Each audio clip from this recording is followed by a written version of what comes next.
Hi folks, this is Louis Martin talking about Unit 3 Criminal Law, and this week we're looking at the Theft Act. Now the Theft Act features quite significantly in the CILEx exams. I've had a look about what to expect for you, and I've got it up on my laptop in front of me. You're going to get questions ranging from the Section A type questions asking you what's the mens rea for theft and what's the AR, sort of the actus reus. So you're going to get those basic types of questions. And then in the Section B, you're going to get extensive questions, I think, on theft related subjects. I'm looking now at a file called L3, Level 3, Unit 3, SA January 18, which is a document which I'll put up. It's in the files in Teams. However, for the students who can't access Teams, it's a matter of putting them on the Virgin Media, I think it's called KiteWorks, which is nowhere near sophisticated as Teams. And it's a matter of having to try and post things into there, which will probably only just take files, documents, whereas on Teams we can put anything on Teams. That's why I do this YouTube presentation, because I have to keep it separate. It's easier to send a link for YouTube than it is to do something for Teams. Anyway, go and have a look at Scenario 2 on this document. Work through that and you will see what's expected in relation to theft. I've put some chapters which explain about the Theft Act on to your respective platforms. The chapter in the course or the CILEx book is very well written, very detailed and quite long. It's longer than obviously some of the others. It's chapter 4, and it sort of defines theft. Section 1 brackets 1: a person's guilty of theft if they dishonestly appropriate property belonging to another with the intention of permanently depriving the other of it. So Section 1.1 sets out the definition. You need to learn that off by heart. It then breaks down into different sections. Section 2 deals with dishonesty. Section 3 deals with appropriation. Section 4, property. And Section 5, belonging to another. Section 6 is the intention to permanently deprive. So the actus reus and the mens rea split into two. The mens rea is covered by Section 2 and Section 6. And the actus reus is covered by 3, 4 and 5.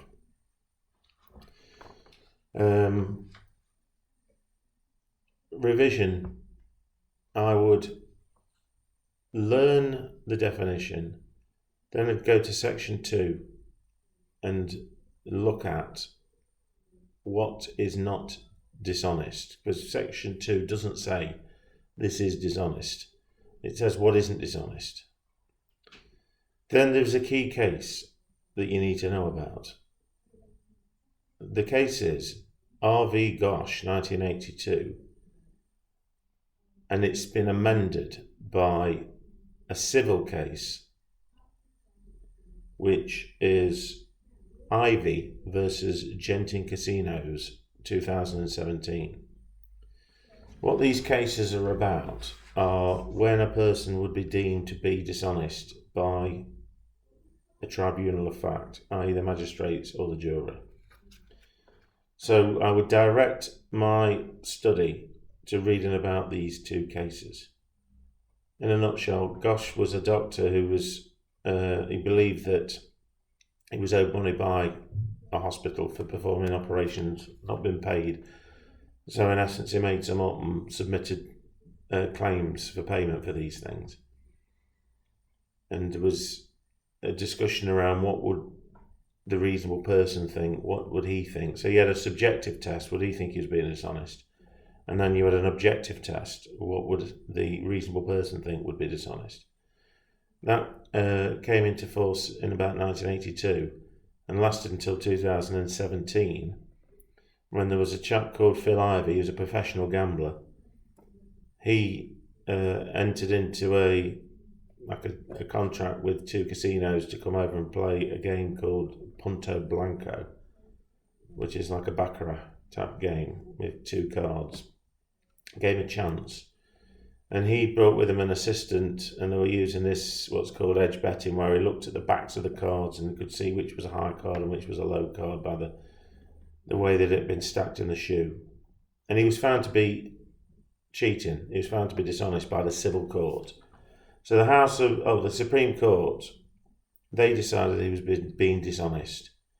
And they said that the Gosh test wasn't fit for purpose anymore, and that it should be replaced by this Ivey test, which is an objective test. What would the reasonable person think was a dishonest? Although that was in a civil case in the Supreme Court, it is obiter dictum, so it's very persuasive over the criminal jurisdiction.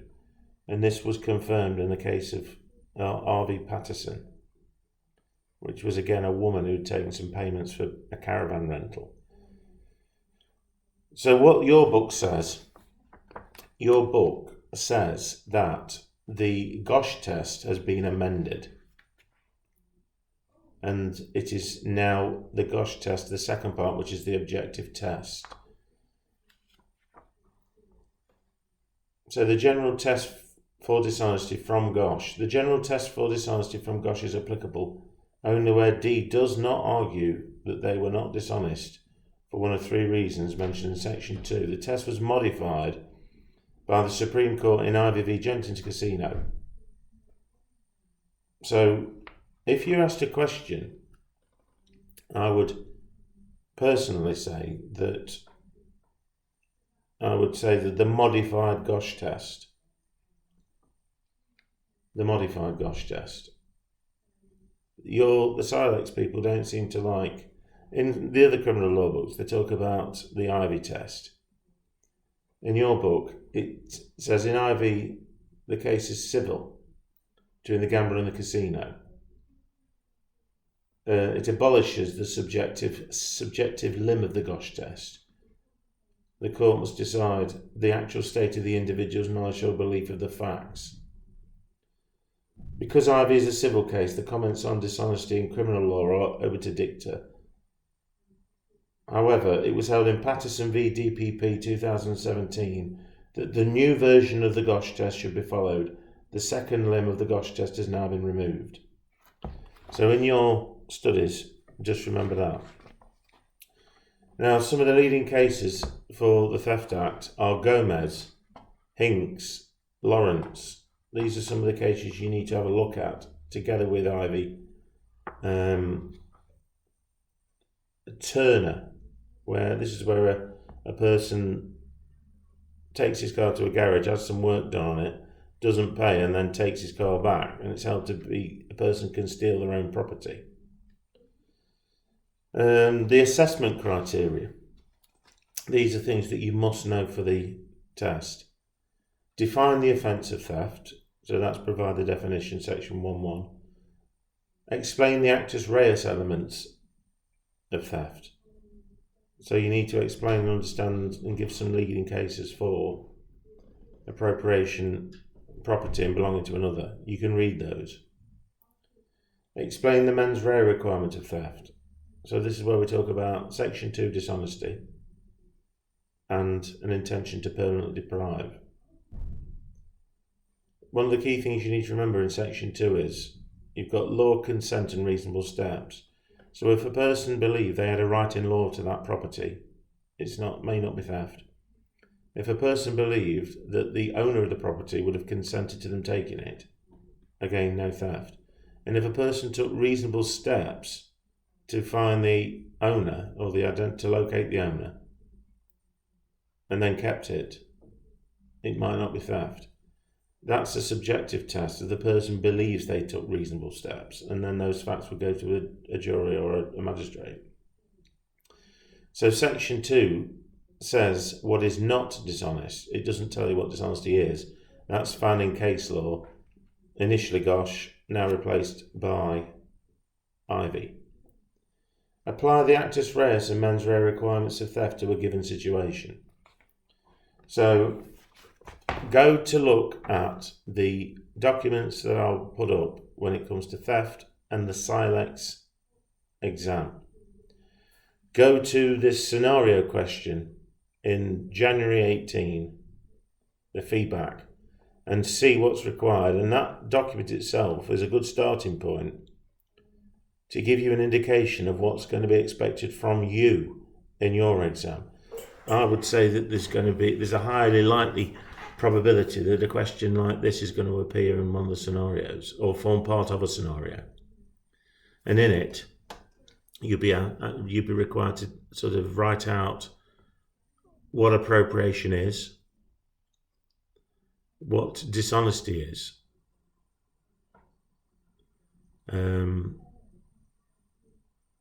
It says here this requires application of the rule to the scenario. A candidate must apply the Gosh test. Applying the first part of the Gosh test, would reasonable and honest people think what the defendant did was dishonest? The jury is likely to find that it's not dishonest to take free samples. So that's relating to the question. Belonging to another. So you are expected to know the definition. You are expected to know cases.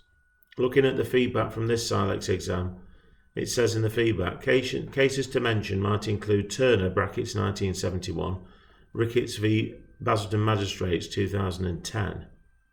So the markers are looking for the acts and sections, like in here, look, section 2 of the Theft Act 1968, and they've mentioned the Goss test. Then they're mentioning cases with names and the years of the leading cases.